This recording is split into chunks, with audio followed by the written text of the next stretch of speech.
ఏలయనగా మనకు శిశువు పుట్టెను, మనకు కుమారుడు అనుగ్రహింపబడెను. ఆయన భుజము మీద రాజ్యభారముండును.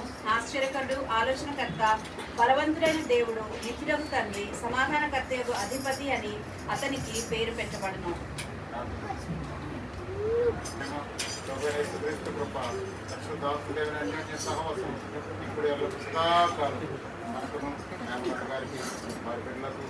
సమస్తానికి తోడుగా ఉండను కాక.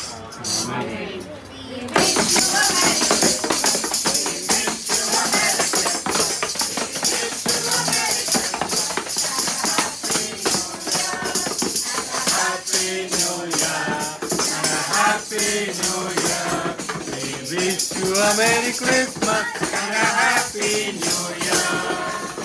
We wish you a Merry Christmas. Merry Christmas. Happy New Year.